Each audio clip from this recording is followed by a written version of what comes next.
Donc bonsoir à tous. Nous sommes là pour un débat organisé par le Goethe-Institut dans le cadre du festival virtuel Saha Schrittec.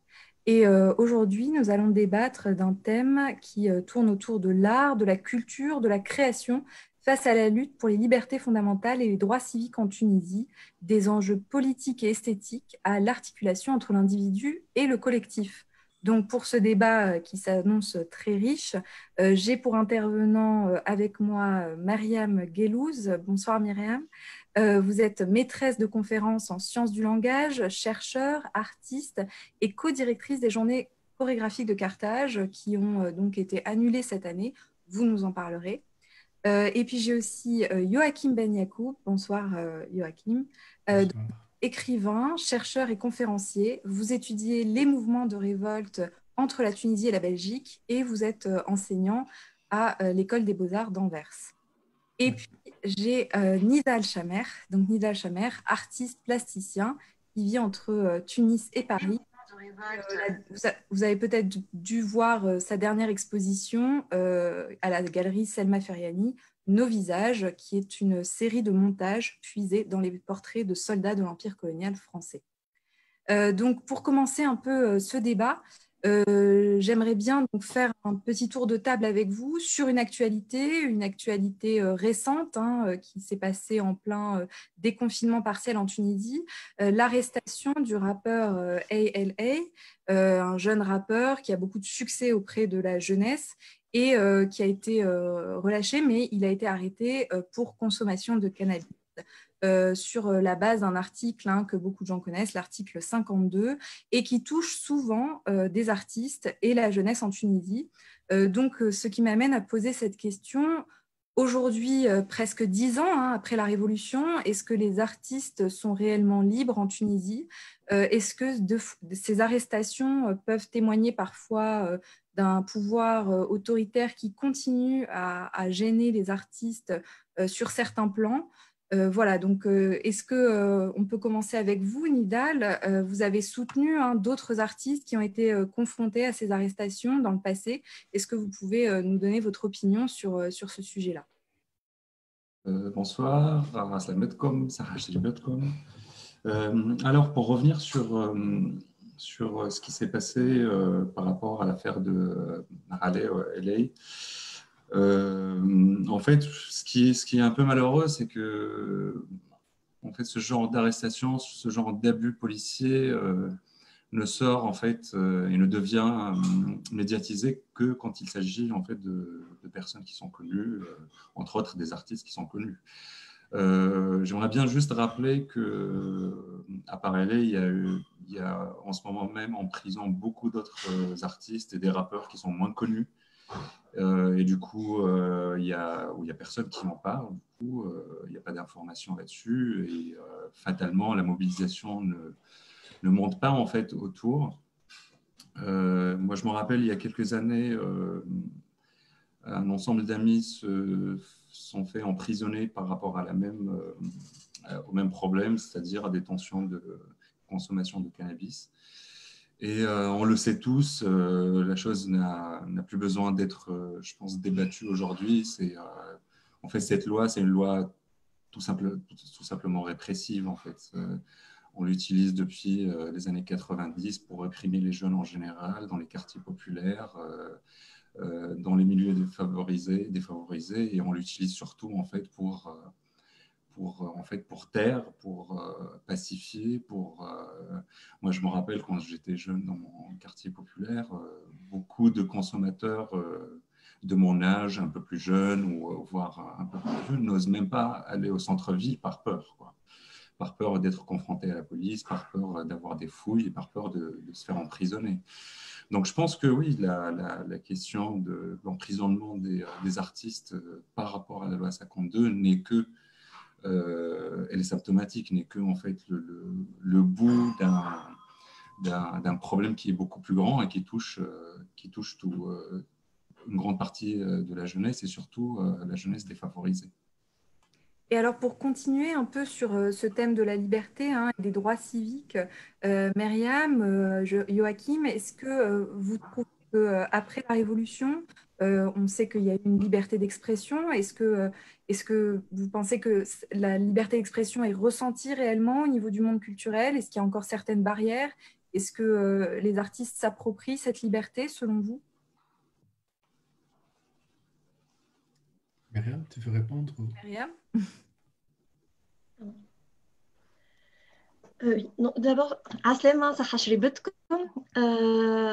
je voulais vous remercier وحبيت نقول إذا كان فما اللي يتفرجوا فينا يحبونا نتكلموا بالعربي ولا يحبوا يطرحوا أسئلة بالعربي راهو ممكن تكتبوا لنا على اللايف وتقولوا نجموا نجاوبوا بالعربي ولا كان فما حاجات تحبوا نعاودوا نحكيهم زادة بالعربي ممكن جوست اليوم ليليا تطرح يعني الأسئلة بالفرنسي هذاك علاش الإجابة باش تكون باللغة الفرنسية ونعتذروا إذا كان فيكم اللي معناتها كان خير أنه الحوار يكون بالعربي. هذه جست نقطة نظام. Oui, bien sûr, non, et vous faites bien de préciser. Donc, je tenais à dire que j'étais complètement d'accord avec ce que vient de dire Nival sur la loi 52 qui devient, comme a dit Nival, un alibi et que pour réprimer notamment les jeunes dans les quartiers populaires et dans les quartiers les plus défavorisés. En plus de la loi 52, il faut rappeler aussi une autre loi qui est la loi 230 qui est aussi qui va dans le même sens. Hein. Il est aujourd'hui vraiment très, très important de prendre en compte les luttes sur le terrain et les luttes des personnes LGBTQI+, aussi. Qui sont très, très importantes et les luttes associatives très importantes sur le terrain. Par ailleurs, je crois que la question de la liberté, et Nival a commencé à donner le temps, ne peut pas se dissocier en fait. C'est-à-dire que j'ai du mal à la poser en termes est-ce qu'aujourd'hui les artistes sont libres ou pas. Je crois que tout ça fait partie d'un dispositif beaucoup plus général, un dispositif plus général de comment on pense le statut de l'artiste dans la société, de quel artiste on est en train de parler. Aujourd'hui, l'artiste vit, beaucoup d'artistes vivent dans une très grande précarité. Aujourd'hui, il y a un marché privé qui est en train de prendre beaucoup de place par rapport aux actions étatiques et donc qui aussi fragilise beaucoup d'artistes et fragilise les structures du service public aussi. Donc, je crois qu'on peut aussi poser la question du point de vue d'une économie néolibérale et du point de vue du statut de l'artiste et de sa dignité. C'est-à-dire aujourd'hui, qu'est-ce qui est réellement pensé pour que l'artiste puisse travailler, pour qu'on puisse reconnaître aussi ce qu'il fait comme étant du travail et pour qu'on puisse respecter en lui donnant des espaces, en lui permettant d'agir. Donc, il me semble que c'est plutôt poser la question de la liberté dans un sens beaucoup plus global qui touche à des questions aussi d'injustice et d'économie. Oui, et d'ailleurs, pour rappel, hein, en Tunisie, l'artiste n'a toujours pas de statut. Hein. Il y a un projet de loi qui est en cours, mais l'artiste n'a pas de statut officiel. Est-ce que, Joachim, pour vous, les artistes ont quand même été très présents lors de la Révolution, après la Révolution? De quelle façon vous voyez le rôle de l'artiste? On a souvent dit, après la Révolution, qu'il fallait qu'il y ait un rôle engagé de l'artiste en Tunisie par rapport au climat politique, un rôle engagé dans la société, dans l'espace public, un peu une responsabilité hein, que l'artiste lui-même n'avait pas forcément demandé. Comment vous voyez un peu cette évolution? Quelle place l'artiste a dans la société tunisienne aujourd'hui, enfin les artistes en général? Bon, je pense, oui, ça fait déjà 10 ans que la dernière révolution a eu lieu, mais je pense que les artistes étaient déjà engagés bien avant. Donc, il y a toute une histoire d'engagement dans le monde des arts en Tunisie qui prédate la révolution. Mais comme le disent Nital et Myriam, on ne peut pas dissocier la question de liberté à la question de dignité, en fait. Pour moi, deux revendications assez centrales dans cette histoire de révolte hein, qui prédate, et je pense que c'est important de nommer, comme Myriam a ajouté l'article 230 à la loi 52, pour voir l'histoire de ces lois qui sont en fait propres à l'État moderne tunisien, qui est au début un État colonial, en fait. Et les lois qui sont contestées sont aussi des lois mises en place dans ce contexte-là. Et donc, aussi, toute la révolte qu'on a vue en 2010 c'est la demande de liberté et dignité. Ce ne sont pas des demandes nouvelles, ce sont des demandes qui datent aussi du début, en fait, de l'État moderne tunisien. Et donc, on peut retourner dans l'histoire. Donc, la révolution n'est rien de nouvel. On peut voir une continuité. Ce n'est pas 2011, c'était 2008 avec les révoltes à Gassa. On peut dire c'était 84 avec les révoltes du pain, 78 avec le Jeudi noir, 68 avec les révoltes estudiantines marxistes, 56, avril 38, et on peut aller vraiment jusqu'au début de l'État moderne pour dire que cette révolte et l'esthétique de la révolte, donc aussi le rôle des artistes est propre à cette histoire. Et donc aussi la demande de liberté et la demande de dignité font partie de cette histoire propre. Et je pense ce qui est important aussi de faire la différence entre une demande de liberté et un processus de libération, parce qu'on a tendance aussi à réifier les catégories assez libérales, modernistes de liberté, liberté d'expression, mais ce sont des processus à partir desquels les peuples demandent la liberté et donc se libèrent. Je pense que c'est très important de faire la différence entre une lutte de libération et les produits qu'on peut recommander ou exiger d'un État comme la liberté ou la liberté d'expression, même la liberté de consommer du cannabis ou pas. Pour moi, ce ne sont pas les questions les plus intéressantes, mais c'est comment on exige cet espace pour réinventer la collectivité d'une manière dont on peut répondre à cette question centrale de la dignité. Alors justement, hein, vous avez abordé en parlant beaucoup de thèmes de ce soir, l'individu face au collectif, mais aussi le rapport à l'empire colonial dans ce processus d'émancipation. Juste avant de parler de l'actualité hein, qui nous entoure, à savoir le Covid-19, j'aimerais bien continuer hein, sur cette question d'émancipation. Nidal, votre travail Nos visages, ça parle vraiment de ça. Hein. Vous mettez un visage en fait sur tous ces anonymes qui ont combattu aux côtés des Français et qui n'ont parfois pas de nom, qui n'ont parfois pas de visage. Et donc, c'est toute une reconstitution et un photomontage que vous avez fait dans votre dernier travail. Est-ce que vous pouvez nous en parler et aussi revenir avec Joachim et Myriam sur cette question justement de la lutte pour l'émancipation face à un État autoritaire, mais aussi face à un État colonial. On a vu que c'est dans l'actualité, puisque même pendant le Ramadan, hein, il y a eu un feuilleton qui a parlé de cette question-là. Donc, est-ce que vous pouvez nous parler un peu de votre travail par rapport à cette thématique ?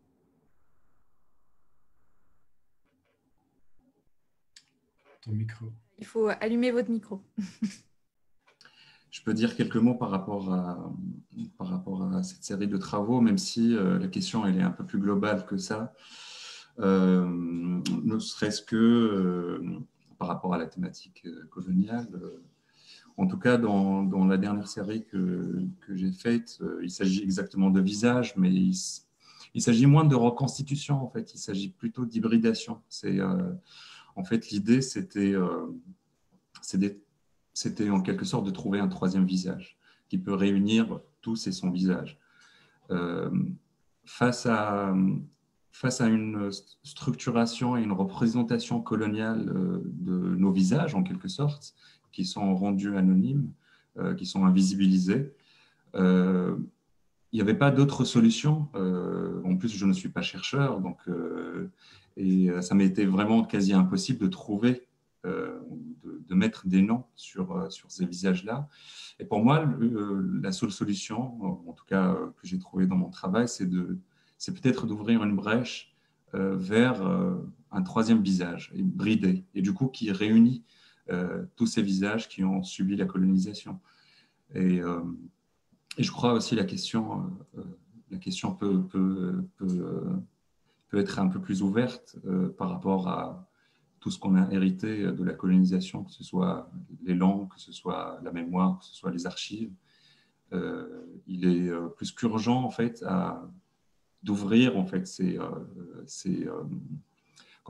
espaces pour que les artistes, mais aussi les habitants, les citoyens, puissent s'en approprier, puissent les détourner, puissent en faire une autre histoire peut-être. Parce qu'au-delà de ça, en fait, au-delà de ce que nous ont légué les colons, l'idée aussi, c'est de retrouver autre chose que le roman national comme il a été écrit, que les récits qu'on nous a balancés depuis l'enfance à l'éducation, à la télé, après pour moi, bien sûr, ici en France aussi. Et c'est d'essayer, en fait, en quelque sorte, de rebrousser, en tout cas de revoir l'histoire à l'envers, ou voir l'autre face, en fait, et d'essayer de trouver des petites histoires, des récits, des témoignages de ceux qui ont perdu, en fait. Et je pense que c'est ça qui peut maintenir un peuple, c'est ça qui peut maintenir des mouvements de libération, c'est ça qui peut maintenir de l'espoir. Oui, d'ailleurs, je citerai aussi le travail d'une autre artiste qui fait écho au vôtre, qui travaille justement sur ce rapport au passé et au roman national, comme vous le disiez, le travail de l'artiste Ella Amar, hein, qui a aussi fait tout un travail à partir d'archives, justement sorties un peu des tiroirs. Et est-ce que Myriam ou Joachim, vous pouvez nous parler un peu de cette question évoquée par Nidal sur comment un artiste aujourd'hui en Tunisie peut reconstruire un peu ou peut créer à partir d'un récit qui, en fait, comme vous disiez, est un peu à retrouver ou en tout cas à refaire finalement. Comment les artistes s'emparent de cette question-là?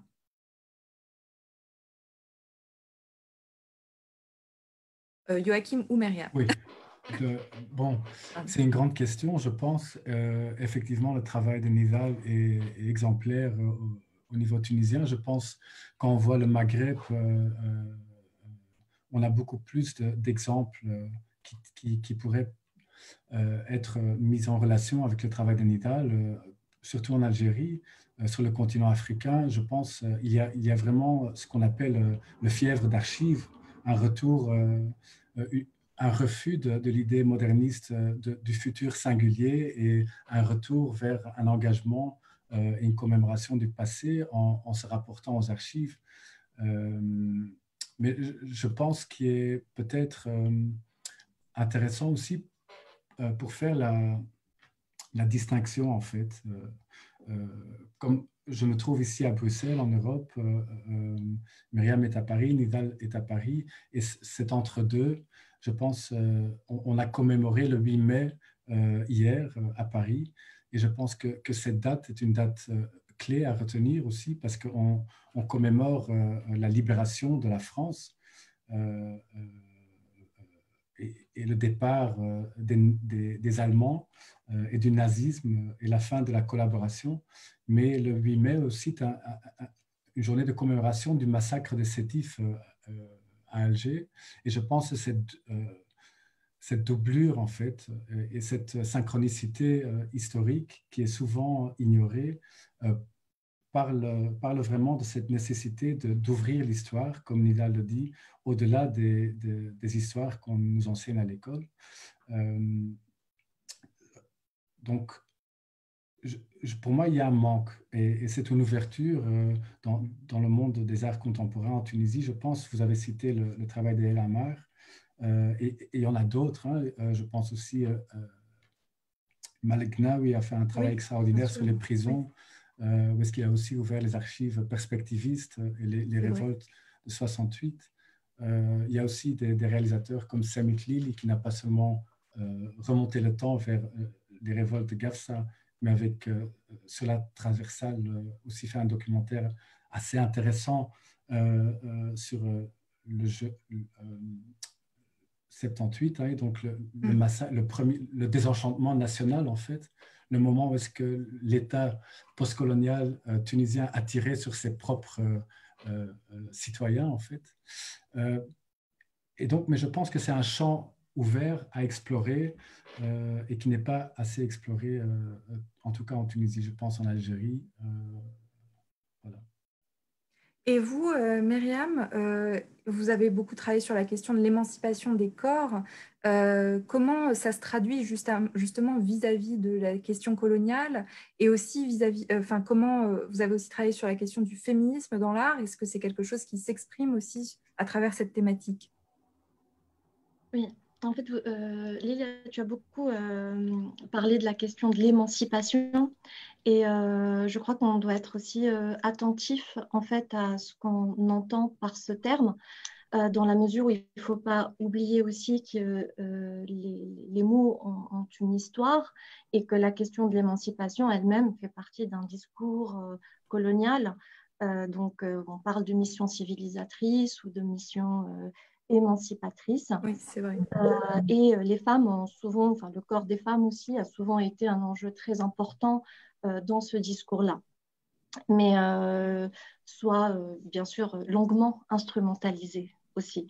Donc, si on veut placer la question de l'émancipation dans un point de vue diachronique sur le temps, effectivement, aujourd'hui, on peut parler aussi d'une lutte interne, d'une lutte locale pour l'émancipation. Ce qui s'est passé dans tous les mouvements sociaux sont aussi des formes d'émancipation, mais qui viennent des personnes concernées et qui n'ont pas été une injonction d'émancipation de personnes qui sont dans des positions sociales supérieures.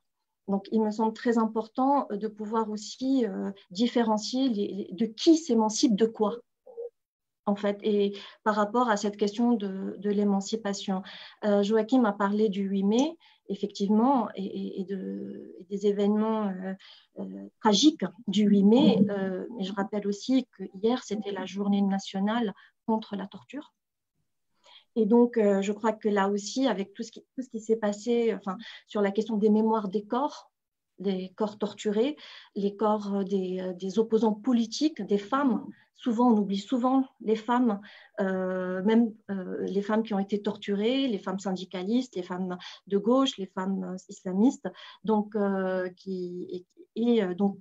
et pas que les militants politiques, il y a aussi les militants d'autres types d'acteurs de la société civile qui subissent aujourd'hui des formes de torture. En disant de violence plutôt sur les corps. Donc en fait, je crois que la question de l'émancipation doit aussi s'articuler à une forme d'historicité des corps. Et l'artiste, bien évidemment, tout à l'heure, Nival a dit on n'a pas à faire le travail du chercheur, bien évidemment, mais je crois qu'il y a réellement un dialogue établi entre les artistes et les chercheurs autour de ces questions-là. Il y a deux formes de recherche différentes, puisqu'il y a aussi une recherche artistique, une recherche par exemple chorégraphique. Et là où je rejoins Joachim, c'est que sur la question coloniale, aujourd'hui, il y a très peu quand même de production locale, alors que aujourd'hui, dans les pays européens, on a tout un mouvement de décoloniser les arts. Donc, on peut aussi poser la question de ce mouvement décolonial par rapport à sa pertinence sur le terrain des pays maghrébins. Donc, est-ce que c'est un discours qui vient de l'ailleurs? Est-ce que c'est un discours qui a quel sens il a quand il est vraiment pensé par des artistes qui vivent sur place?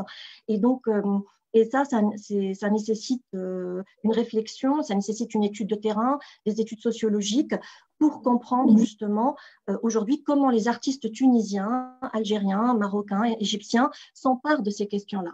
Je me souviens d'un travail d'une égyptienne, sur là j'oublie son nom, Leila Suleiman, voilà, qui avait travaillé sur le viol des femmes sous l'Empire britannique en Égypte. Donc là aussi, elle a fait un grand travail de recherche autour des archives pour pouvoir produire cette pièce absolument forte et incroyable. Donc en fait, il y a vraiment deux points de vue qui sont alliés, mais je crois qu'il faut développer aussi ce dialogue entre chercheurs et artistes pour travailler sur les archives et pour travailler sur cette mémoire. Cette mémoire, on a été dépossédé aussi de cette mémoire, et comment aujourd'hui la reconquérir, comment lui attribuer notre point de vue, que ce soit celui de l'artiste ou celui du chercheur. Comment l'écrire nous-mêmes? Alors, c'est bien ce que vous me permettez de faire la transition avec cette question. Voilà, on est en train de parler du passé, mais l'artiste est aussi confronté dans son travail actuellement à un présent qui inquiète, qui angoisse, qui pousse à se réinventer, à se ressourcer également. Juste une petite précision avant de continuer le débat. Nous recevons des questions des personnes qui nous regardent. Je prendrai un peu de temps vers la fin pour faire les questions avec chaque invité parce que, voilà, vu qu'on est passé à d'autres thèmes, on reviendra à la fin sur l'ensemble des questions. Je reviens sur notre autre thème, c'est un peu l'actualité dont tout le monde parle, le Covid-19. Alors la Tunisie, on le sait, a été peu touchée, plus de 1000 cas, 46 décès, mais beaucoup moins touchés que les pays européens dans lesquels vous vous trouvez tous les trois confinés. Aujourd'hui, en tant qu'artiste, en tant que chercheur, est-ce que c'est une actualité qui vous inspire pour travailler, pour essayer de créer, ou est-ce qu'au contraire, il y a trop justement cet impératif de profiter du confinement pour justement créer, pour produire, et du coup, ça peut être quelque chose aussi, j'imagine, de peut-être paralysant. Voilà, quelles sont vos impressions par rapport à cette actualité et comment se placer finalement en tant que chercheur ou artiste dans cette actualité-là. Peut-être Nival? Oui, comment dire, par rapport à cette situation assez spéciale, assez spécifique. Moi, personnellement, je n'ai pas mis les pieds dans l'atelier depuis 2 mois. Pour moi, c'était quasi impossible en fait de travailler, de me concentrer. Alors bon, on entend énormément de discours par rapport à ça, que les artistes sont habitués au confinement, chose que je trouve complètement fausse. Peut-être on est habitué à la solitude, mais là, il ne s'agit pas de solitude, là, il s'agit vraiment d'un enfermement, en fait, qui est obligatoire aussi et qui est contrôlé. Donc c'est réellement différent. Et en plus, il s'agit aussi d'un moment assez exceptionnel parce qu'il diffère des autres moments où des artistes ont pu se mobiliser ou créer des choses, soit pendant les guerres, soit pendant les mobilisations.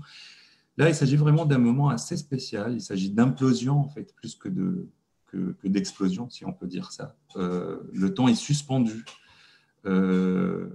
Les choses sont suspendues, les relations humaines, les relations sociales sont suspendues. Et il faut savoir aussi que les créations artistiques se font dans la solitude peut-être, mais se font énormément à travers l'échange, à travers le dialogue, à travers... c'est ancré dans le social, en fait. Ça, c'est d'une part. D'autre part aussi, il ne faut pas oublier que les artistes, c'est des travailleurs comme d'autres travailleurs. C'est vrai que c'est un travail assez spécial, très dégradé, en quelque sorte, parce qu'on travaille tous les jours, mais on est payé que pour des ventes. Donc, c'est assez spécial comme situation. Et du coup, énormément d'artistes se trouvent un peu dans des situations très critiques, qui n'ont pas d'argent, parce qu'ils n'ont pas d'entrée d'argent mensuelle. Ils doivent payer leur atelier, ils doivent payer leur chez-soi, ils doivent payer pour manger, pour leur famille. Donc, non, je ne pense pas que c'est une situation qui permet la création, dans le sens où elle est inspirante. C'est une situation plutôt révoltante, oui. Elle inspirera peut-être des artistes, mais il faut du temps pour la digérer. Mais je pense que les artistes aussi sont des habitants, des citoyens comme tous les autres. Et il y a d'autres formes pour agir. Il y a des formes de solidarité qui se créent en Tunisie, en France, à Paris, ici. Il y a de l'entraide. Les artistes s'aident il y a de l'entraide qui se crée entre eux, mais pour des choses qu'on ne voit pas et qu'on ne va pas voir parce que ce n'est pas des produits culturels. Et je pense qu'il faut en quelque sorte relativiser ce statut de l'artiste comme une sorte de prophète qui est en dehors de la situation socio-économique. On la vit comme tous les habitants. Pour une bonne partie, on la vit aussi d'une manière très, très fragile. Et je pense et j'espère en tout cas que une fois en tout cas le grand de la crise, en tout cas, cet enfermement s'ouvre un tout petit peu, que les artistes essaient de se mobiliser pour assurer un minimum de leurs droits. Et oui, et en plus, c'est vrai que beaucoup se retrouvent, comme vous avez dit, hein, ne pas pouvoir exposer, ne pas pouvoir produire, ne pas pouvoir montrer des films. Mais en Tunisie, je tiens à souligner hein, qu'il y a eu quand même pas mal d'initiatives, que ce soit, je pense, vous avez peut-être vu le festival de cinéma de Gabès qui s'est fait virtuellement tout de suite après l'annonce du confinement et qui a rendu beaucoup de films disponibles. La plateforme Artify hein, aussi, qui est espèce de petit Netflix tunisien qui met tous les films tunisiens en ligne, et donc c'est très intéressant. Et puis on a eu aussi le réalisateur Hamza Ouni qui a fait la première de son documentaire sur cette plateforme. Myriam, est-ce que vous pouvez nous parler justement, vous, les journées chorégraphiques de Carthage ont été annulées, elles devaient avoir lieu en juin. Comment en fait essayer de rendre accessible la culture, comme a dit Nidal, on ne peut pas demander à l'artiste forcément de produire dans ce contexte, puisqu'il y est aussi acteur de ce contexte, mais comment en tout cas tenter de renouer, comme disait Nidal, ce lien social, cette espèce de solidarité via l'accès à des produits culturels autrement. Je crois qu'il y a un fait, c'est que le Covid n'a fait que mettre à nu ce qui existait déjà et renforcer encore plus des formes de précarité. Donc, les gens qui étaient déjà très fragiles, très pauvres, très précaires, aujourd'hui se retrouvent encore plus fragiles.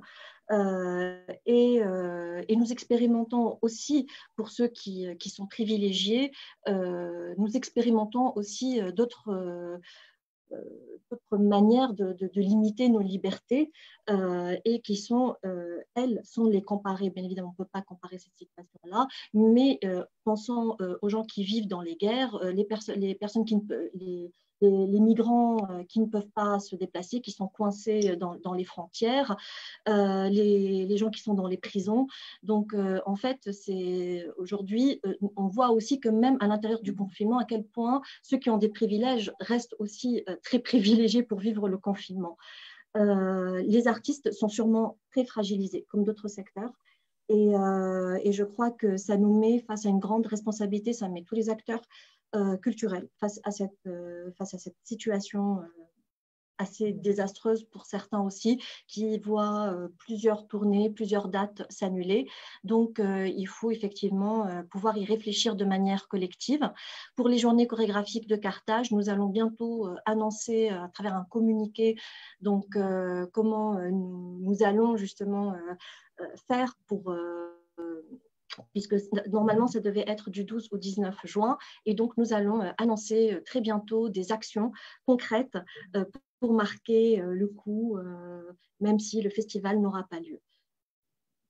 Alors, juste avant de poser une autre question à Joachim, le président Macron a fait des annonces la semaine dernière en France pour des aides apportées au secteur culturel, et il a aussi parlé de la nécessité pour le secteur culturel de se réinventer, car par exemple en France, si les théâtres réouvrent ou si les cinémas réouvrent, il y aura des protocoles sanitaires à respecter qui obligeront les gens à ne pas se mettre forcément l'un à côté de l'autre, mais qui peut aussi changer les spectacles, notamment, par exemple, est-ce que des comédiens peuvent jouer en portant des masques? Est-ce que des danseurs peuvent danser sans être proches les uns des autres? Est-ce que ce sont des questions que vous posez également à votre niveau? C'est-à-dire, est-ce que c'est vraiment possible de réinventer la culture aujourd'hui, ou est-ce que la culture, voilà, il faut qu'il y ait une liberté aussi dans les corps qui est nécessaire finalement à l'expression artistique.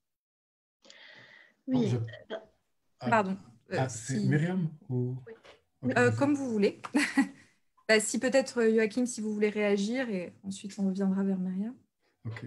Non, donc je pense aussi l'idée du confinement et de ne pas bouger est assez contraire à la création artistique, comme Nidal l'a dit. L'artiste, il va comme l'eau, où est-ce que elle se porte, elle va vers les fissures, elle échappe, elle bouge constamment. Elle nécessite la solitude, mais surtout une mise en relation avec la société, un mouvement. Et donc, c'est assez contraire au confinement. En même temps, je suis d'accord avec Myriam. C'est comme un Emery Arundhati Roy a bien utilisé cette métaphore du MRI. Elle met à nu une crise de système, de soins et de santé. Je pense que ce n'est pas une crise Covid, mais c'est vraiment une crise de système profonde.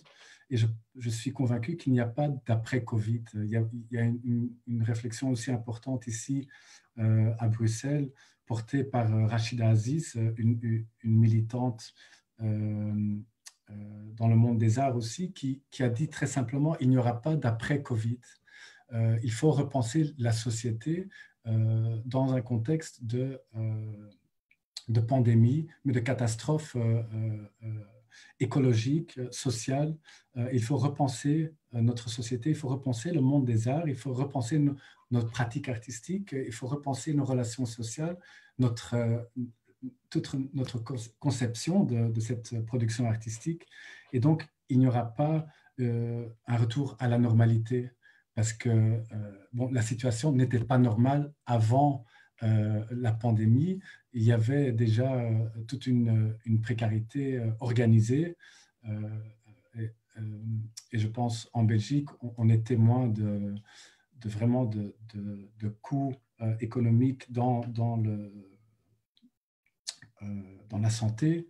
Et on voit vraiment la manière dont l'État a difficulté à répondre à la pandémie parce qu'on n'a pas donné priorité. On a un très bon état de sécurité sociale en Belgique, mais qui est, depuis les années 90, en train de, petit à petit, d'être volé. Et donc, aussi, toute la structure sociale de l'État est mise à nu.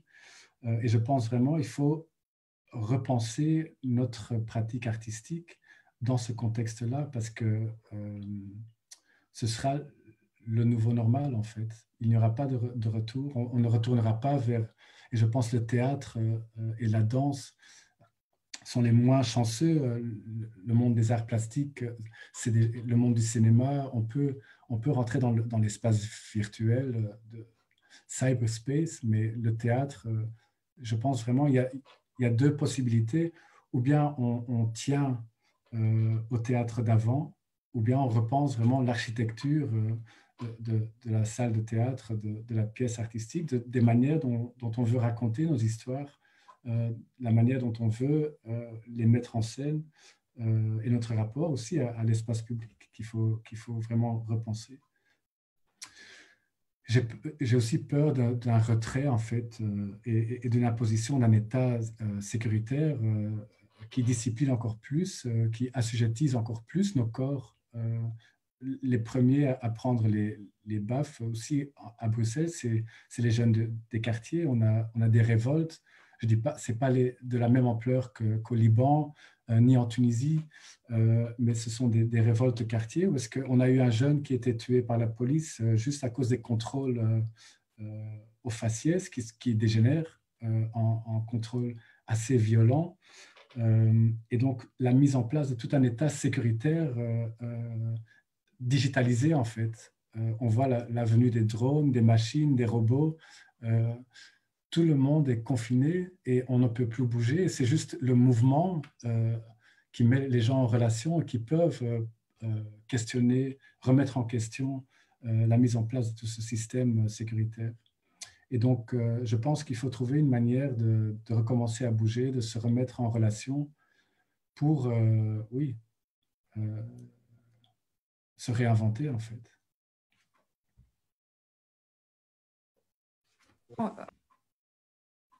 J'entends pas. Pardon. En vous écoutant parler de cette espèce de risque d'un retour de système autoritaire, ça m'a fait penser à un artiste qui a beaucoup travaillé sur les répressions policières, mais dont le dernier dessin dans ce confinement, vous le connaissez tous, Banksy, son dernier dessin, c'est un petit enfant qui a délaissé ses jouets habituels et ses super-héros et qui fait voler un médecin. Et comme s'il faisait voler son Batman. Et à la fois, ça fait écho un peu à ce que vous dites, cette crise à nu du secteur de santé qu'on a pu voir dans tellement de pays cette espèce d'impuissance de certains médecins qui voyaient défiler les malades sans pouvoir agir et qui ont, pour la majorité d'entre eux, agi, mais dans l'urgence pendant plusieurs mois. Et en même temps, le fait que ce soit un enfant qui manipule ce médecin, c'est un peu ça. Ça illustre, je pense aussi, l'aléatoire finalement de cette crise. Et je pense que ce que vous disiez sur la question des corps et comment le confinement confine les corps, confine peut-être aussi parfois la contestation sociale, même si on a pu voir certaines manifestations prendre place avec ces critères de distanciation sociale, mais qui ne sont pas du tout les manifestations qu'on a en tête avec voilà, des rassemblements, des gens qui crient. Ça pose beaucoup de questions. Et je voulais savoir, vous, Myriam, est-ce que vous craignez, comme disait Joachim, que la crise du Covid, en fait, impacte finalement les libertés fondamentales, impacte les droits civiques, si elle ne l'a pas déjà fait, justement? Oui. Bien sûr, rien qu'aujourd'hui, en tout cas en France, il y a le débat sur le secret médical. Donc, il y a des formes de traçage, des parcours des personnes avec qui ils ont été en contact. Donc, effectivement, aujourd'hui, il y a une menace claire sur les libertés. Il y a aussi le fait que les derniers mois, la France a par exemple connu des mouvements, des mobilisations très importantes et qu'aujourd'hui, il y a très peu de possibilités de manifester ou de se rassembler. Effectivement, ça va toucher complètement les droits de mobilisation, de manifestation, et le risque autoritaire est très présent.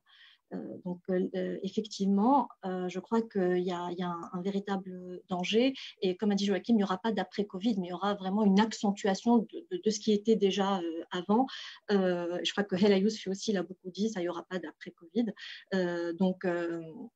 Dans le sens où il y a déjà une situation qui était vraiment largement injuste, largement inégalitaire depuis d'avant le Covid, mais qui sera là vraiment mise à nu. Par ailleurs, je crois qu'il faut, on demande beaucoup aux artistes. Il est vrai que l'acte créateur a toujours été en lien avec la contrainte, la question de la contrainte. Les artistes ont toujours pensé la contrainte. Et il y a aussi des formes de subversion, de contournement possibles face à ces contraintes.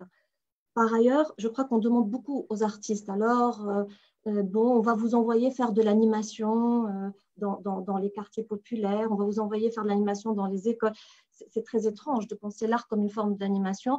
Et aussi, c'est une façon de ne pas respecter les enfants et les personnes qui sont dans les quartiers populaires que de leur présenter les choses sous cet angle-là. Donc, il y a une différence entre, on demande toujours aux artistes de trouver des solutions, de mettre des masques, d'inventer d'autres formes, alors que, effectivement, je crois que c'est aussi aux artistes de demander à ce qu'on les respecte, à ce que, justement, il y a un système, il y a un service public qui a été fragilisé, qui a été anéanti depuis des années. Donc, aujourd'hui, je crois que c'est notre droit de comprendre pourquoi il y a si peu de lits, pourquoi le service public, pourquoi la santé est aussi fragilisée dans des pays, par exemple, aussi riches que la France.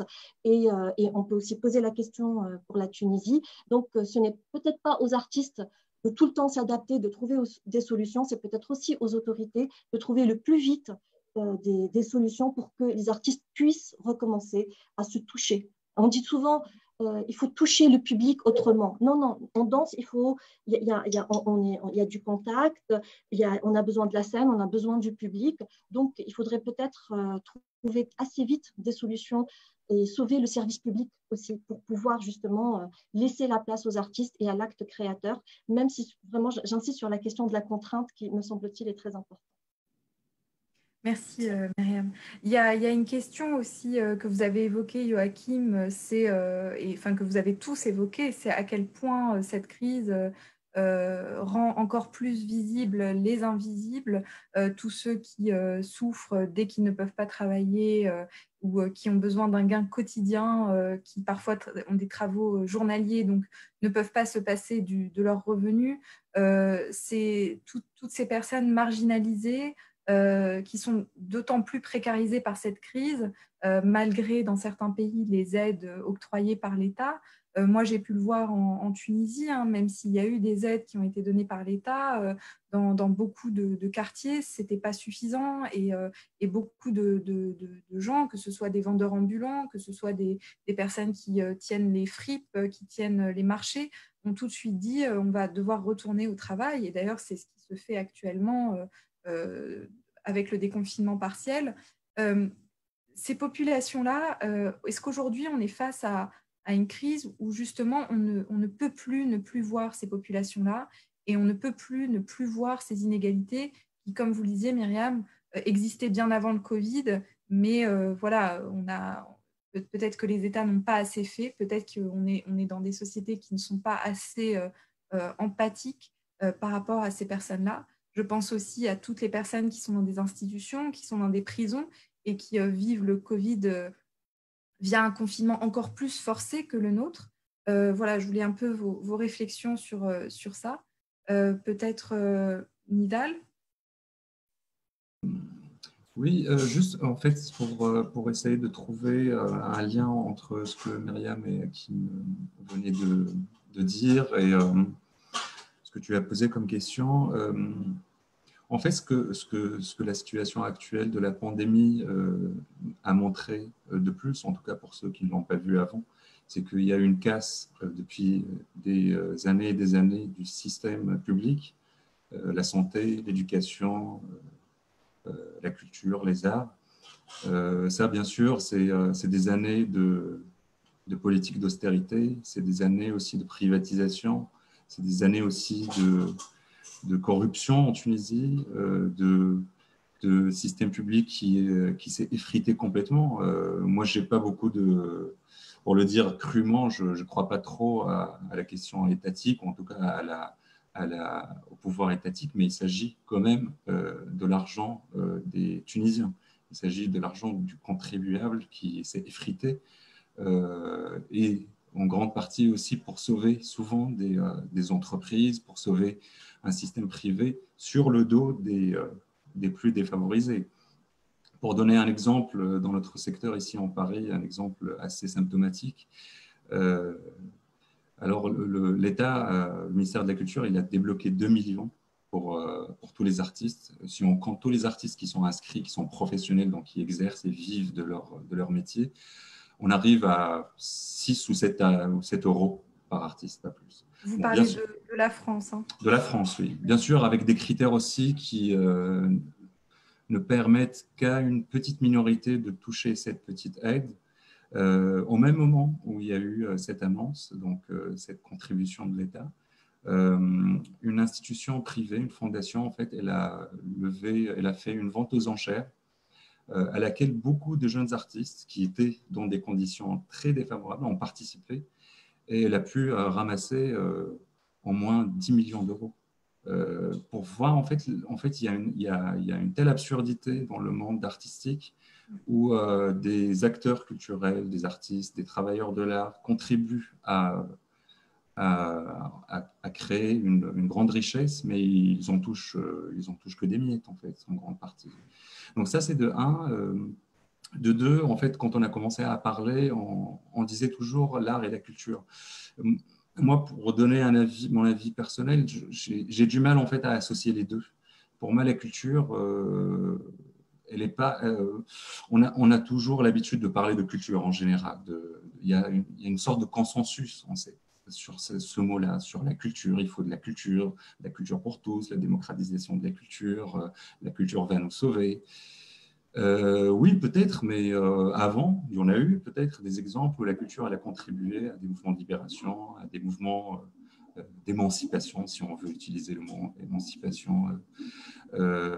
Mais je pense qu'aujourd'hui, c'est de moins en moins le cas et c'est, comme disait Walter Benjamin, comme on est au Goethe Institute, il faut faire son deuil en fait de la culture comme une espèce d'halo abstrait en fait qui ramait la civilisation, le progrès. La culture, elle a aussi participé aux grandes guerres. On a fait la guerre, on a fait la colonisation avec la culture, avec les outils de la culture, avec des gens qui étaient hautement cultivés. L'art n'est pas la culture. La culture aujourd'hui, qu'on le veuille ou non, elle s'inscrit, elle fait partie d'un système capitaliste qui existe aujourd'hui.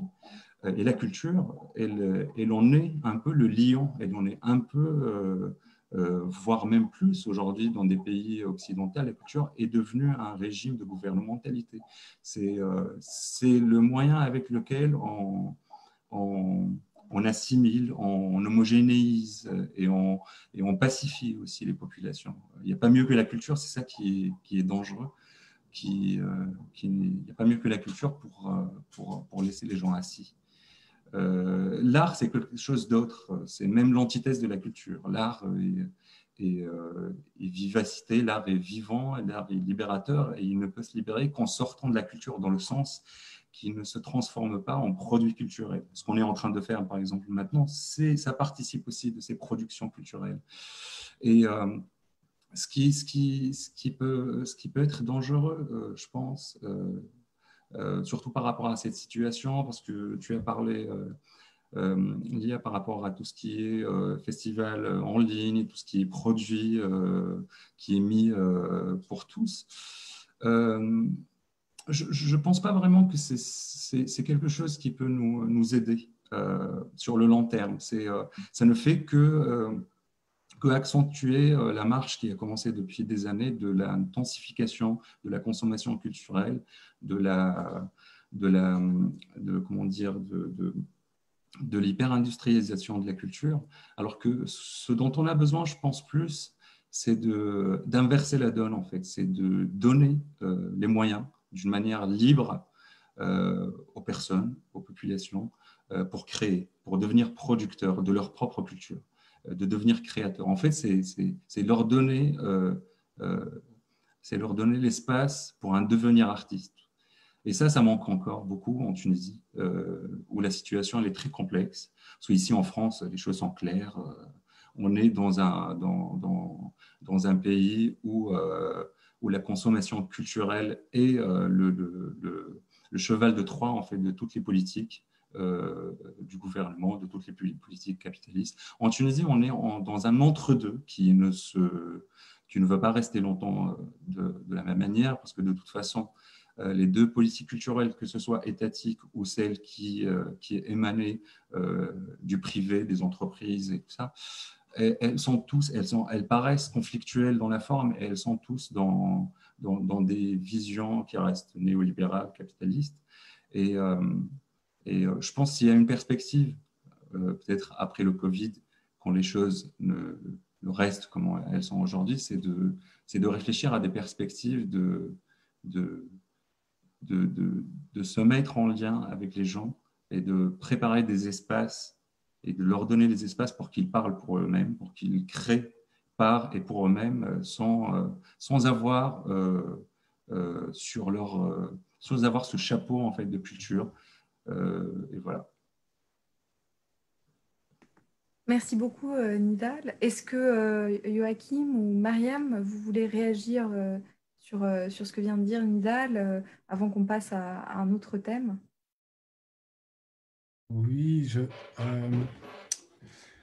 en fait, il y a beaucoup de choses à dire, hein. Donc, je pense que ce petit virus qui invisible, qui met à nu toutes les contradictions du système dans lequel on vit, montre aussi que la Tunisie n'est pas une île, mais qu'elle fait partie d'une relation mondiale et que, pour, pour ajouter, je pense, je suis tout à fait d'accord avec ce que Nidal a dit,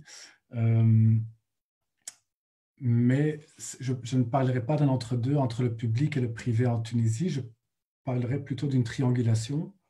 Et donc, c'est vrai que depuis les années 80, 90, et les plans d'ajustement structurel avec l'FMI et la Banque mondiale, mais aussi avec l'Union européenne, donc, a mis en place un État ou n'a pas mis en place un État, mais a affaibli un État qui était quand même assez social en Tunisie, je pense. Et le privé a pris le dessus. Et donc maintenant, quand on est artiste en Tunisie, effectivement, on a le choix entre le privé et le public, et on voit les contradictions et les divisions que ça provoque aussi au sein même des circuits artistiques. Mais je ne parlerai pas d'un entre-deux, mais plutôt d'une triangulation, parce que effectivement, il y a aussi les ingérences européennes. On est au sein du Goethe Institute, mais il y a aussi le British Council, l'Institut français, et aussi tout le fonds de Creative Europe qui est mis en place. Et donc, la Tunisie fait partie de l'espace européen, pour le dire, au niveau culturel. Et donc, si on suit la logique de Nidal, effectivement, on pourrait penser la question, est-ce que l'art se nourrit, est-ce que l'art peut respirer dans cette triangulation entre un État affaibli et presque accaparé, un privé qui est souvent corrompu aussi, pour le dire. Et après les ingérences internationales avec les meilleures intentions, je pense que oui, il est important de repenser aussi l'économie et aussi de sortir de la Tunisie comme État-nation, aussi pour repenser les mouvements sociaux, les pratiques artistiques, les esthétiques, de les voir comme ancrés dans des relations mondiales, si ce n'est continentale, africaine, maghrébine, parce que c'est quand même encore un désert à franchir du monde arabe. Comment repenser la Tunisie, mais en faisant partie des relations mondiales, en fait. Et je pense, peut-être on est optimiste, mais l'histoire de révolte et des révolutions nous donne cet optimisme, je pense, pour pouvoir penser au-delà de l'État républicain, peut-être même. Je pense que c'est vraiment la fin d'un monde on doit faire un deuil aussi. Je pense, pour retourner au Covid, aussi de ne pas accepter la facilité avec laquelle on fait le deuil des chiffres incroyables de morts, et de ne pas accepter cette nouvelle normalité, parce que je pense, dans la révolte, la demande de la vie est assez centrale. Donc, je pense, Nidal a aussi parlé de l'importance de recentrer la vie dans la manière dont on va repenser la société, la vie, la mort, comment on se rapporte fondamentalement, parce que quand on pense au droit civique, le droit à la vie est un droit primordial, je pense, et comment repenser ce droit à la vie au-delà de toutes les structures politiques existantes. Pour moi, c'est ça la force d'un geste artistique qui peut aller au-delà de toutes les structures politiques, de tous les concepts à travers lesquels on conçoit la société, les relations et la visibilité, l'invisibilité. Comment peut-on remettre ou rendre, pas remettre, mais qu'on garde cette sensibilité qu'on a maintenant, comme on est confronté avec la mort de nos proches et des chiffres infinis mondialement. Comment peut-on repenser notre vivre ensemble qui pourrait, dans l'avenir et dans le présent, certainement prévenir des catastrophes, parce que je pense que les catastrophes, là, pour ajouter un petit optimisme, je pense peut-être on est arrivé à une nouvelle époque, on était resté longtemps dans le 9/11, hein, le 11 septembre, l'après 11 septembre, peut-être que le Covid a anéanti cette culture binaire entre l'impossibilité de réconcilier laïcité, religion, modernité, tradition, islamisme, laïcisme, et d'aller peut-être au-delà à travers une double critique, repenser vraiment, je pense, fondamentalement la manière dont on vit. Merci Joachim. Myriam, est-ce que vous voulez clore cette thématique ou alors, et bien sûr, rebondir sur celle qui va suivre, à savoir justement dans toute cette reconstruction, dans toute cette réinvention. Vous êtes tous les trois situés ailleurs qu'en Tunisie, mais vous faites partie de la diaspora, une diaspora qui est très attachée à son pays d'origine, hein, qui fait d'habitude des va-et-vient et aujourd'hui qui est confrontée à la fermeture des frontières. Euh, Quel rôle peut jouer cette diaspora justement en Tunisie, que ce soit dans cette réflexion autour de l'individu face au collectif, dans cette réflexion autour de l'impact du Covid sur nos sociétés?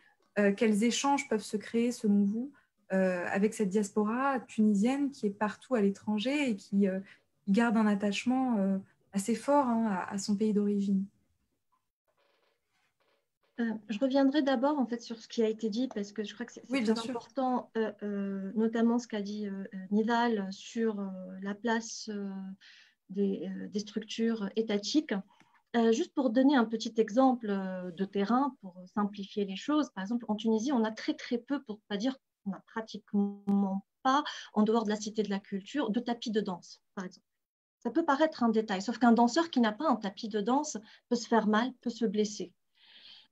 Programmer, par exemple, des troupes internationales, ça, c'est aussi respecter certaines exigences et certains critères, en fait, pour simplement respecter le corps des artistes et des danseurs.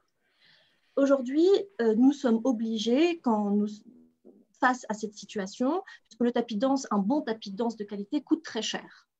Donc, il y a les salles de la Cité de la Culture qui sont équipées de tapis, mais plusieurs autres lieux, notamment si on sort de Tunis où il n'y a pas de tapis. Alors, moi, par exemple, en tant que directrice artistique d'un festival, si le ministère de la Culture, si les structures étatiques ne me fournissent pas ce fameux tapis de danse, qu'est-ce que je dois faire? Eh bien, je dois aller le quémander à des instituts étrangers. Ça veut dire aussi que ça nous met aussi face à une position assez complexe. Ou bien je suis obligée, et ça c'est le cas des artistes en général, c'est-à-dire que si les fonds manquent, si l'exemple qu'a donné aussi tout à l'heure Nival, si l'État n'est pas présent, non seulement il est fragilisé, mais aussi ça fait que l'artiste est obligé d'aller se retourner vers des bailleurs de fonds privés, étrangers, qui eux ont d'autres logiques, notamment des logiques néolibérales, mais aussi en termes de critères de qui on programme. Pourquoi cet artiste n'est pas celui-là? Qui répond à nos exigences, qui répond à notre vision politique, artistique? Donc, ça ne veut pas dire que les commissions étatiques sont complètement neutres, mais on peut au moins espérer que ceci soit respecté, puisque c'est de l'argent du contribuable et qu'il est censé financer tous les artistes. Voilà, selon bien sûr des exigences qui peuvent être artistiques. Donc, je crois que c'est aussi important d'insister sur le rôle du service public et sur le rôle de l'État. Et on a vu à travers cette crise, tout le monde s'est retourné vers le ministère de la Culture, qui a apporté quelques réponses, notamment le fonds Relance Culture, par exemple. Mais là aussi, c'est peut-être pas suffisant. On peut encore, mais ça doit aussi se faire en concertation avec les personnes concernées, c'est-à-dire avec les artistes eux-mêmes. Et je crois aussi qu'aujourd'hui, il n'y a pas d'injonction.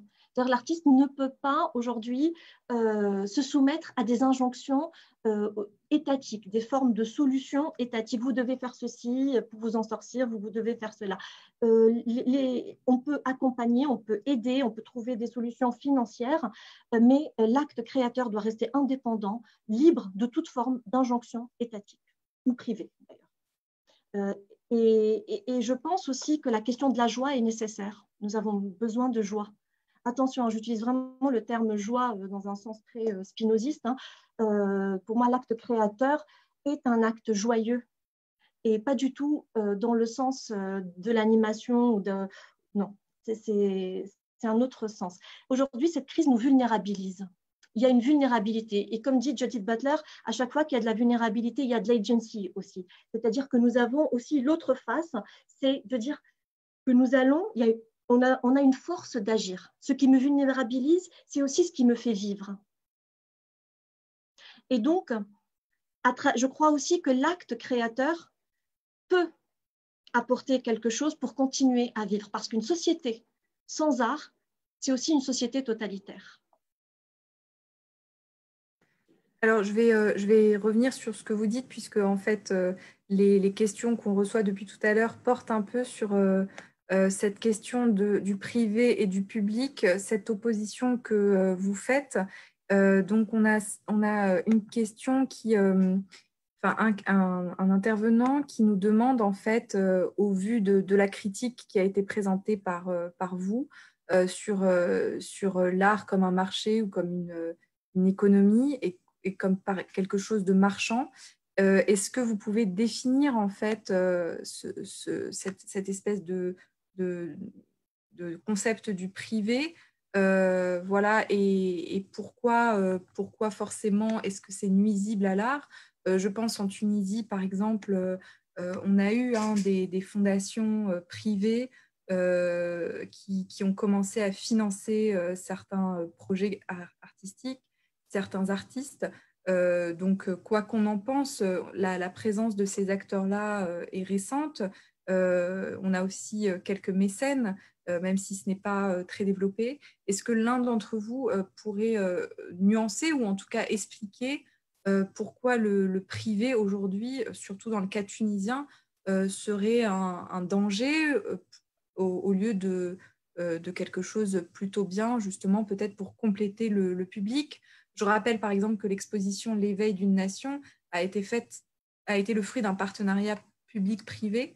Est-ce que vous pourriez définir votre regard là-dessus?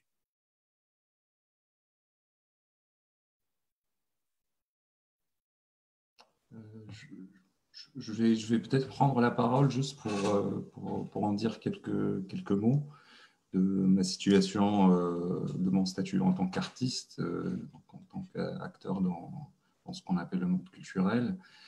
En fait, ce que je disais au début, il ne s'agit vraiment pas d'opposition entre le privé et le public. L'opposition, elle paraît dans la forme générale. C'est des positions, si on peut dire, c'est des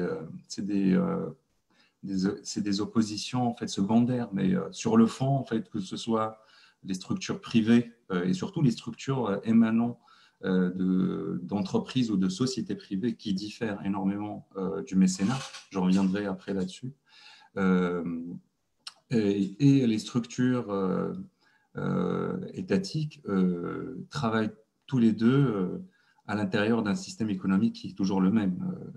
Je n'ai pas l'impression qu'il y a une différence structurelle au niveau de la politique culturelle et au niveau de la vision, si on peut dire même la vision du monde, entre ces deux-là. Le conflit qui existe aujourd'hui, c'est un conflit secondaire, et d'ailleurs, ça se débouche souvent, comme on l'a vu dans d'autres pays, par ce qu'on appelle les partenariats public-privé, par le privé qui envahit le public, ou vice-versa. Pour moi, ça, c'est des questions secondaires. Moi, ce que je vise, ou ce que je vois par rapport à la création artistique, c'est une perspective qui s'inscrit dans l'autonomie, en fait, qui est beaucoup plus autonomiste. C'est-à-dire que pour la création, pour l'art, il va falloir sortir en fait. Il va falloir sortir de la culture comme elle est aujourd'hui, portée par le public ou par le privé. Dans quel sens? Dans le premier sens, c'est-à-dire donner les moyens à tout le monde pour qu'il puisse créer sans que derrière tout ça, il va avoir une politique culturelle bien définie, sans parler bien sûr de tout ce qui est stratégie politique, stratégie idéologique qui peut mener, ou en tout cas être sous-jacente aux structures publiques ou privées pareil. Ça, c'est de un. De deux, je pense que, comment dire, par rapport à la question, parce que je viens de voir aussi les messages des personnes qui sont en train de nous regarder. Moi, personnellement, en fait, les moments où j'ai vu un foisonnement, une explosion créative, c'est les moments des soulèvements, en fait. C'est les moments des grèves, c'est les moments des révoltes, C'est là où la création revient directement à la population, où elle devient un moteur, en fait. Sinon, pour le reste, moi, je me suffis en tant qu'artiste et avec les artistes que je connais à leur pratique et leur acte de création. Tout ce qui s'ensuit après, pour moi, c'est de l'ordre de la consommation culturelle. C'est un produit culturel qui se vend. C'est vrai qu'on a besoin de vendre nos créations pour vivre, mais moi, idéalement, dans un monde idéal, pour sortir complètement et ouvrir le débat, ne pas rester cloisonné dans ce système qui nous, comment dire, qui règne aujourd'hui. Pour moi, idéalement, c'est de créer des œuvres et ne pas vendre, ne jamais vendre. C'est créer des œuvres et les montrer. L'objectif d'un artiste, ce n'est pas d'avoir de l'argent ou de vendre de l'argent ou de vendre de ses œuvres. Si la société permet, dans un système plus égalitaire, à créer les espaces, à créer les structures, à créer les moyens pour que toute personne puisse créer, c'est déjà ça un idéal. Et je pense que tous les artistes, d'une manière inconsciente, en fait, travaillent pour ce genre de société, pour ce genre de peuple, comme disait Gilles Deleuze, qui n'existe pas encore, en fait.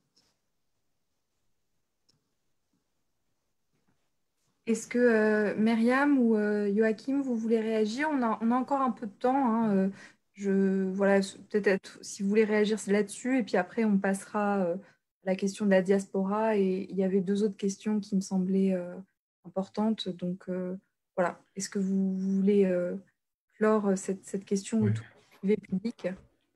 Non, je pense aussi, je suis Nidal sur la proposition d'un espace tiers. Je pense aussi ni public ni privé, comme ils s'inscrivent dans la même économie d'un capitalisme racial. Je pense qu'il faut trouver, et quand on retourne 10 ans avec les mouvements de contestation et de révolte, la révolution tunisienne, on voit aussi que c'est la création de nouveaux espaces artistiques qui sont des espaces architecturaux, des espaces relationnels, des espaces virtuels, où est-ce qu'on crée, où est-ce qu'on repense la cité, mais des espaces où est-ce qu'on crée par la nécessité de créer et par la nécessité de vouloir s'exprimer, partager et repenser la collectivité. Et donc, il y a, quand on se promenait à Tunis, plus que maintenant, je pense, des studios de musique, des salles de danse, des salles de concert,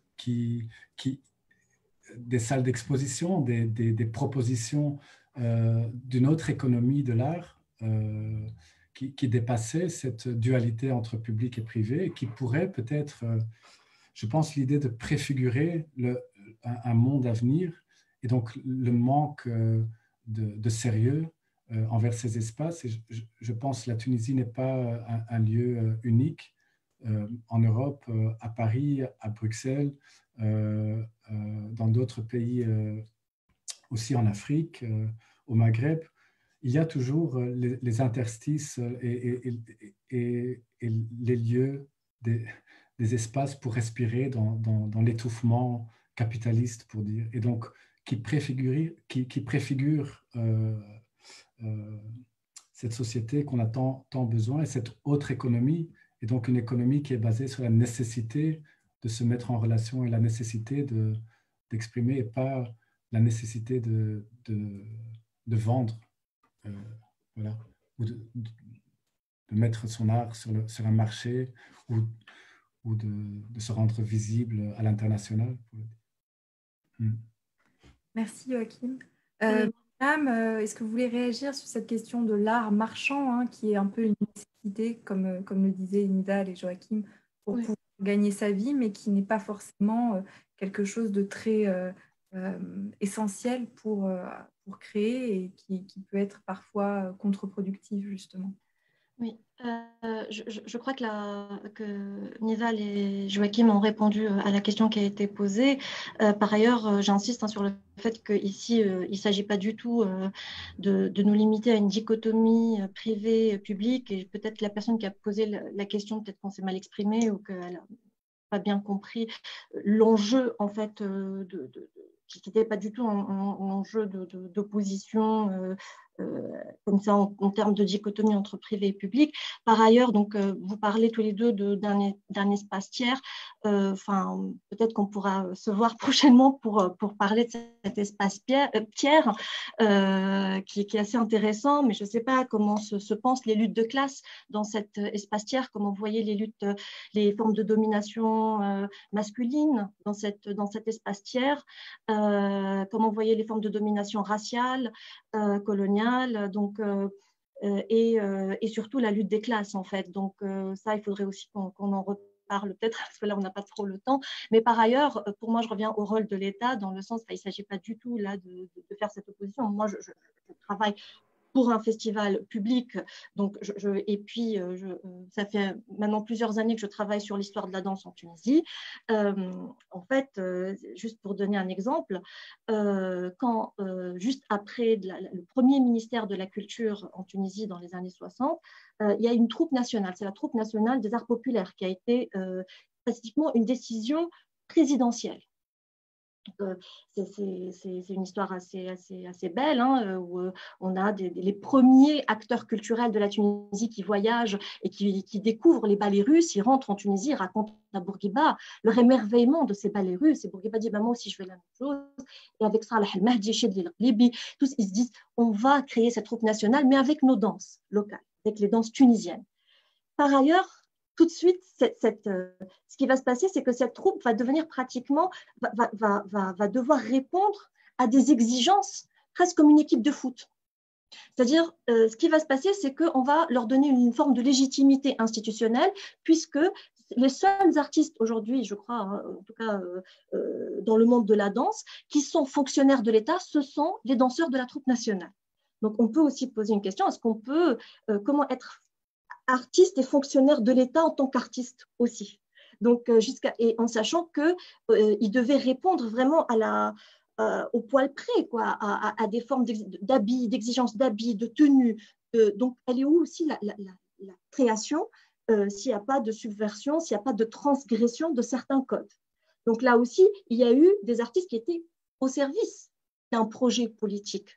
Donc, il ne s'agit pas on n'a jamais dit que l'État, il y a eu aussi des phénomènes de censure, très clairs. Il y a des artistes qui ont souffert de la dictature, il y a des artistes qui ont été torturés. Donc, on n'a pas, je crois que je ne sais pas si la personne a compris ces formes de complexité qu'on a essayé d'introduire, que ce soit pour le secteur du privé ou pour le secteur étatique. Par ailleurs, là, je crois qu'on est toutes les trois d'accord sur ces questions-là, c'est justement les logiques néolibérales de la marchandisation de l'art, qui est une autre affaire et qu'on peut retrouver notamment dans le public ou dans le privé.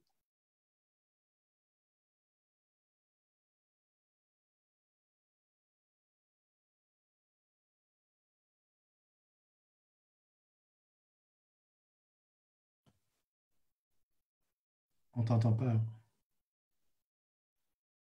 Et moi, j'ai encore oublié de rallumer le micro. Désolée. Donc, je disais, je prends encore quelques questions hein, avant de passer à la dernière étape du débat. Il y avait une question pour Nidal de la part de Feriel. Comment est-ce qu'on peut créer sa propre culture au milieu de cette profusion de cultures? Bon, vous y avez un peu répondu, mais si vous voulez répondre spécifiquement. Et puis, il y avait aussi une question de INSAF. Que pensez-vous de cette propension à s'engouffrer dans le numérique pour surmonter la crise du Covid? C'est valable aussi pour la question pédagogique et pour pas mal d'acteurs culturels. Alors, vous y avez un peu répondu tout à l'heure en disant que voilà, ce n'était pas forcément une bonne chose, tous ces contenus virtuels. Mais voilà, est-ce que ces deux questions vous inspirent? Est-ce que vous avez des choses à dire sur ces deux aspects-là? Juste pour répondre, même si je n'ai pas vraiment de réponse, en fait, c'est des choses qui s'inscrivent en fait dans un devenir, dans une pratique. C'est pour revenir à comment créer sa propre culture, c'est-à-dire comment sortir, en fait, comment créer une sorte d'autonomie. C'est des questions qu'on peut théoriser, mais c'est des questions aussi qui s'expérimentent. En fait. C'est des choses qui s'expérimentent dans des luttes, qui s'expérimentent dans des alternatives de groupes sociaux, de populations, des fois qui perdent, des fois qui n'arrivent pas. Mais en tout cas, ça construit aussi une histoire autre, une histoire qui permet à d'autres générations, à d'autres personnes qui veulent sortir de l'emprise de la culture marchande, d'avoir les moyens, en tout cas, ou de perpétuer cette histoire, l'histoire de gens qui ont lutté pour ça. Je pense, une des choses, peut-être, ça paraît un peu anodin, mais une des choses à faire, c'est prendre le mot disparaître à la lettre, en fait. C'est de sortir un peu de cette hyper-visibilité qui nous tue tous, en tout cas, dans le monde de l'art et le monde de la culture, où tout le monde se bat pour cette visibilité, sauf que cette hyper-visibilité devient une quasi-invisibilité de tout le monde. En fait. Et moi, ce qu'il faut faire, c'est de construire des choses entre des affinités, avec des amis, avec des collègues, avec des camarades, sans pour autant s'attendre à une diffusion, à une grande visibilité et faire ces choses dans son propre coin, comme beaucoup d'artistes le font aussi en parallèle, sans le dire ou sans en montrer les fruits tout le temps sur Facebook ou sur Instagram. Mais cette chose aussi, elle peut prendre des dimensions plus grandes quand il s'agit de tout un mouvement en fait, collectif et commun. Où là, on a pu le voir pendant la révolution en Tunisie, mais quasiment dans toutes les révolutions, dans tout soulèvement, ça a été toujours accompagné par un élan d'une créativité et d'une culture qui est faite par et pour ces acteurs-là. Joachim, Mariam, est-ce que les deux questions, celle aussi sur la question de la propension à tout virtualiser, est-ce que vous avez quelque chose à dire là-dessus? Non? J'y vais, Joachim. Okay.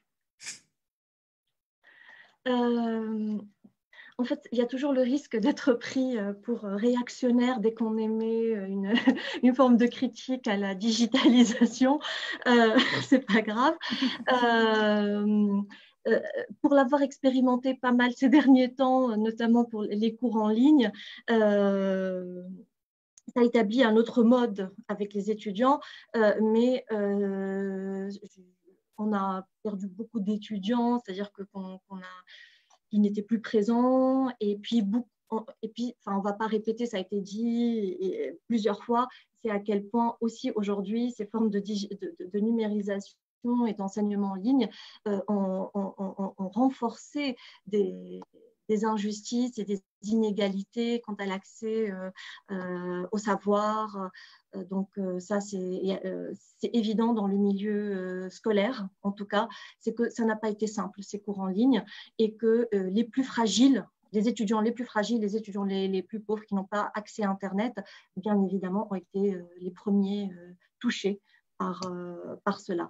Donc maintenant, pour ne pas être complètement taxé de réactionnaire, effectivement, je ne suis pas en train de dire qu'il n'y a pas de choses intéressantes dans ces formes de pédagogie-là, mais je crois qu'elles sont aussi à réfléchir pour ne pas faire en sorte que les plus démunis soient toujours, comme d'habitude, ceux qui sont mis de côté dans ces formes d'enseignement-là.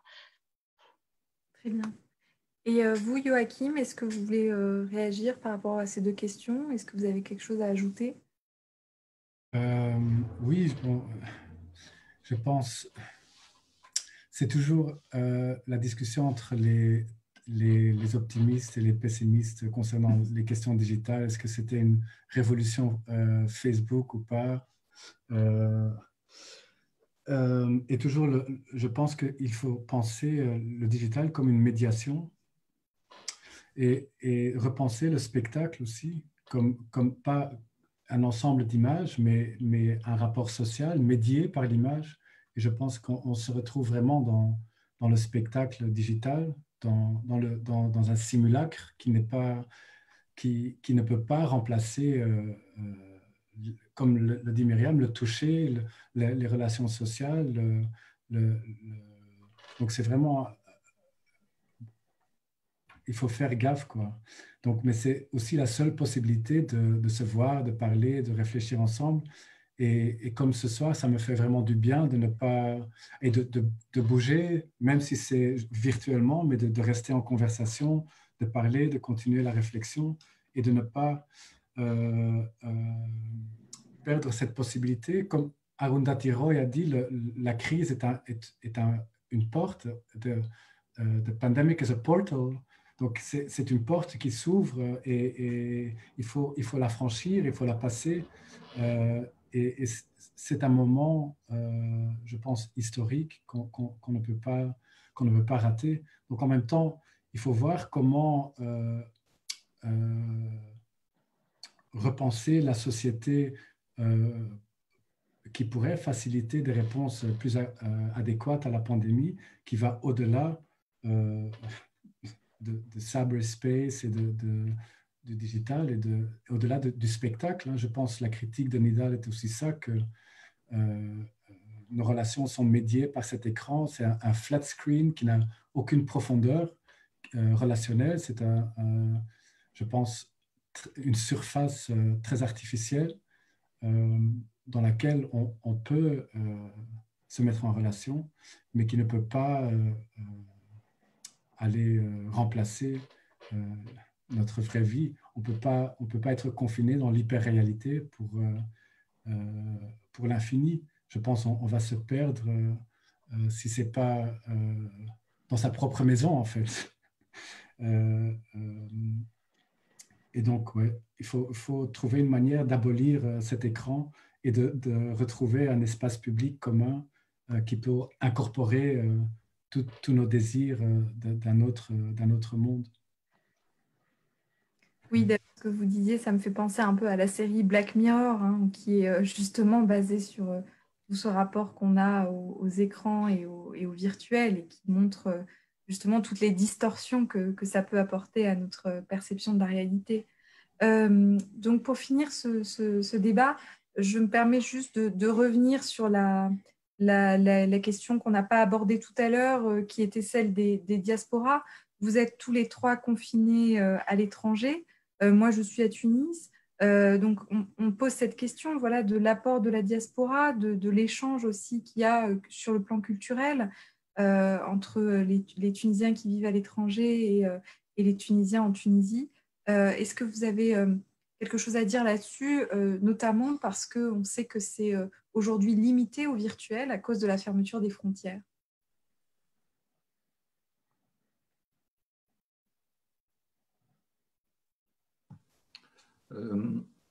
La question, elle est un peu...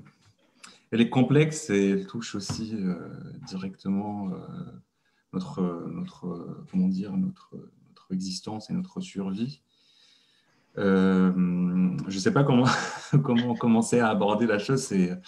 C'est très... en fait, c'est la question, moi, je dirais, je parlerai plutôt de la question de l'exil, en fait.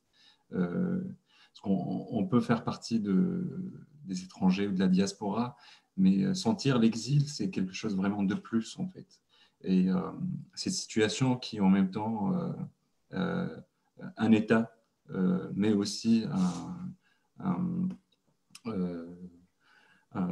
existence, elle est à, comment dire, elle est à double, elle a à double facette, en fait. Elle peut être anéantissante en quelque sorte pour les personnes qui sont loin de chez eux, pour les personnes qui ont perdu en fait leur pays natal, qui ont perdu un cadre en fait dans lequel ils se reconnaissaient.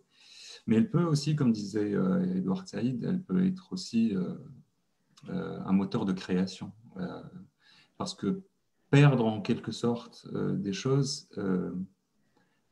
c'est se maintenir aussi à ces choses-là, en fait. Il ne s'agit pas vraiment de perte, c'est un éloignement, en fait.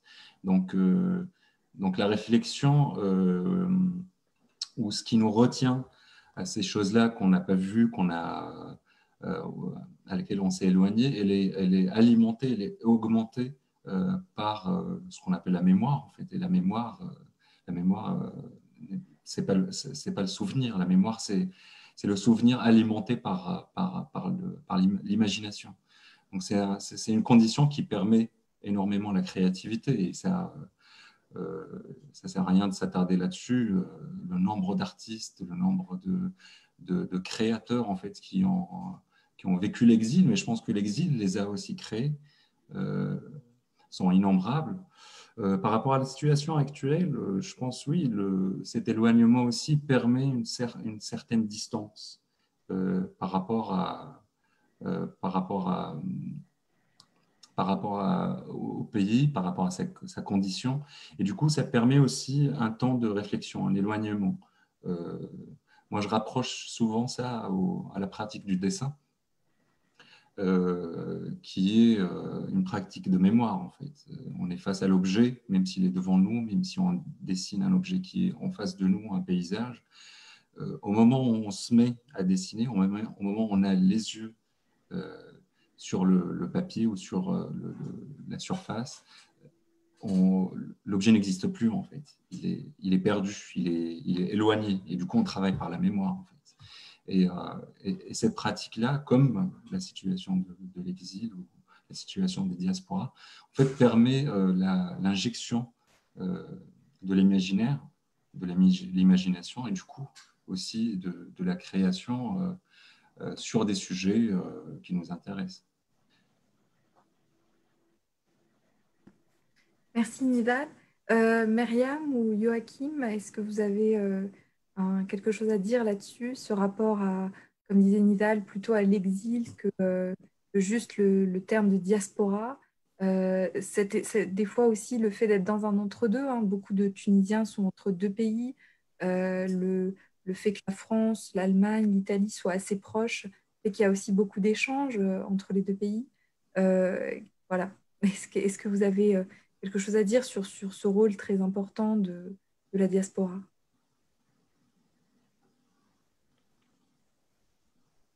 Alors, Ouais, non, oui, je pense c'est bien de faire la différence entre l'exil et cette condition diasporique, parce que l'exil, je pense, comme Saïd l'a conçu, est aussi une expulsion d'une terre non voulue, alors que dans le concept diasporique, il y a quand même une volonté de bouger et de s'éloigner de son pays.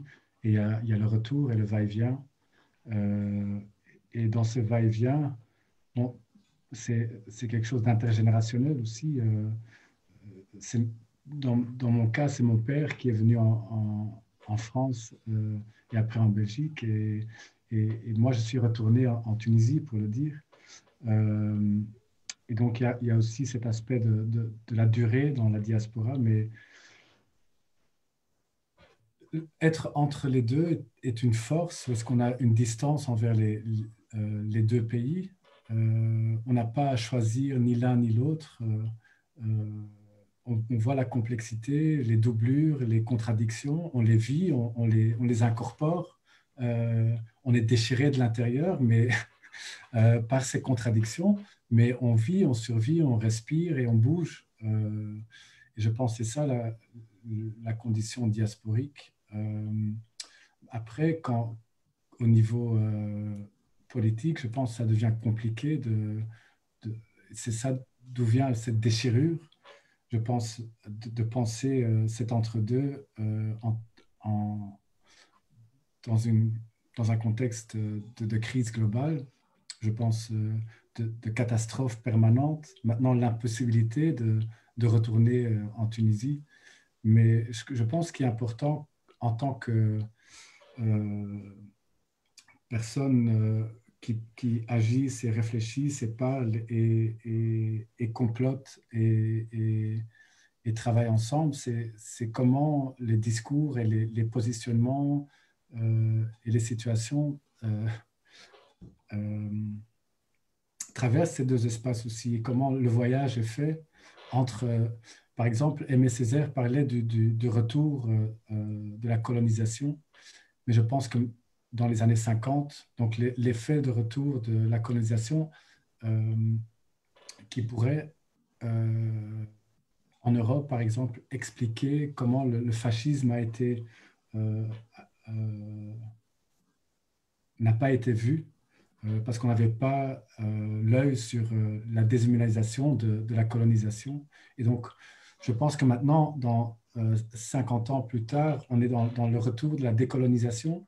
Et je pense que Myriam l'a dit aussi, il faut faire attention avec le trajet des discours militants qui sont situés vraiment dans les réseaux diasporiques minoritaires européens, donc, et aussi de l'eurocentrisme qui est ancré maintenant dans la critique décoloniale, disons, et comment faire sens du monde en relation avec son pays d'origine, ou est-ce que cette critique a plutôt l'air d'être un discours métaphorique qui dépasse les pratiques. Je pense qu'il faut vraiment... Voilà, je pense que c'est une conversation qu'on partage beaucoup entre Tunis et Paris et qu'il faut se poser, il faut continuer à la poser pour ne pas tomber dans le piège parce que, voilà, c'est aussi un luxe de pouvoir sortir de la Tunisie, de pouvoir sortir de son quartier, de pouvoir voyager, de pouvoir être entre les deux et d'être conscient de l'impossibilité de bouger, de la claustrophobie des quartiers, de l'asphyxiation des quartiers, de comment partager cette nécessité de bouger ensemble, en fait, sans imposer aucune lecture d'expérience vécue, sans rendre en compte la situation dans laquelle on vit. Donc, c'est assez complexe comme situation à vivre, mais je pense on s'en sortira, quoi. Myriam, le mot de la fin. Je crois que cette idée de la diaspora, de toute façon, nous, toutes les trois, on a beaucoup parlé de cette question de la diaspora et des artistes de la diaspora. J'avais entendu quelqu'un dire les artistes trait d'union, en fait, parce qu'il y a beaucoup d'artistes qui ont tuniso-belge, franco-tunisien, tout ça, donc les artistes trait d'union. Et donc ça, c'est une chose. Mais par contre, il y a aussi des artistes qui ont beaucoup essayé de penser ce trait d'union. Qu'est-ce que c'est que ce trait d'union? Comment le penser par son corps, comment le performer, ce trait d'union. Et je crois qu'il y a tout un travail aussi d'archivage à faire et de mémoire à faire autour des artistes de la diaspora. Je pense aussi à un podcast qui a eu beaucoup de succès ces derniers temps, qui est, je crois, un podcast palestinien, Radio Al-Hara, qui a été pas mal animé par Hajar et qui est donc, et qui a lié aussi toute cette diaspora arabe. On a très peu parlé du monde arabe malheureusement aujourd'hui, mais je crois qu'il faudrait vraiment revenir sur cette question de l'identité arabe et en tant que diaspora arabe, qu'est-ce que ça veut dire aussi pour nous. Mais je crois aussi il faut penser la question de façon plus globale sur la circulation entre le nord et le sud.